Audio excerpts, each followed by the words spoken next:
Magandang umaga po mga kapatid. Ako po ay magtuturo sa inyo. Ayan. Magtuturo po sa inyo kung paano maghinang sa pamamagitan nito. Kung tawagan nila ay welding gas, acetylene tsaka oxygen. Panoorin nyo po kung paano po maghihilang. Kung sino yung interesado na matuto, panoorin lang po ang aking gagawin, paano ko manghilang. Ano po mga kapatid? Bubuksan muna to, itong tangke. Ayan po. Bubuksan nyo muna yan para makapagsindi tayo ha. Ito. Ayan, bukas yan. Kapraso lang ang kanyan. Isang ganun lang. Okay na yon. Tsaka po ito. Bubuksan natin to. Tingnan nyo, isang pan lang. Hindi yung todo-todo. Ganun lang. Ayun. Open na yun. Ha? Sige po. Panoorin nyo. Ngayong morning na ito, ay ito pa rin po yung Macho Vivo, yung kabanding at kapasok. Ito na po. Ha? Tingnan nyo, paano kung sindi ha? Paradong-parado yung ilong ko. Ayan. Ito lang pipitin nyo. Ayan Ayan. Ito yung gas. Ito yung hangin. Ha? Para malutas na natin. Bubuksan ko yung gas. Gas acetylene ito. Ayan ha. Tingnan nyo. Yun. Hindi. Ayan, ganyan lang Titiplay nyo lang sa hangin yan. Ayan hangin.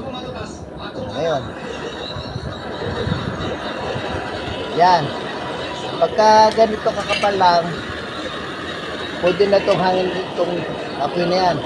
Pag ganito kakapal. Pero pagka mas manipis dito, mahina lang po yun. Ayan ha? Ayan nyo.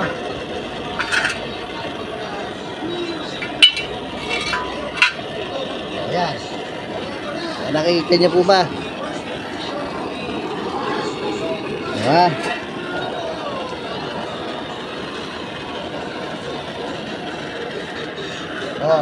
Ayan ha. Kung alambre,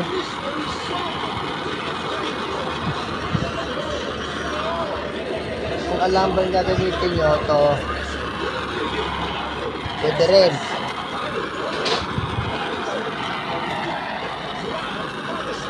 Ayan una, ito po, ayan babagahin nyo ng konti yan. Tapos huwag na mga hindi masyado itututok. Mga kapatid, apply nyo to ng alambre. Ayan ayan yung ganun lang hindi na bababad. Yan. Yan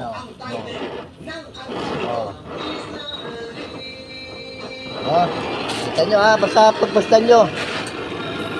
Kapag manonood kayo, yung camera nyo, i-zoom para kita. Ayan ganyan lang huwag nyo itututok, basta huwag nyo pipirmin gano'n, mabubutas.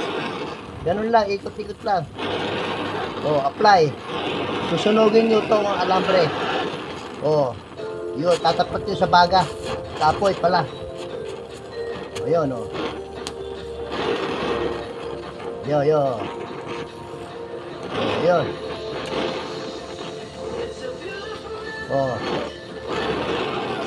Madali lang to.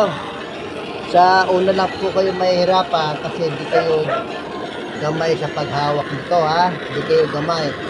Pero pag kayo gusto nyo talagang matuto, gagawa na kayo ng paraan. Ayan ha. Ayan, nagbabaga na ha. Babagahin nyo muna bago nyo lagyan. Yun.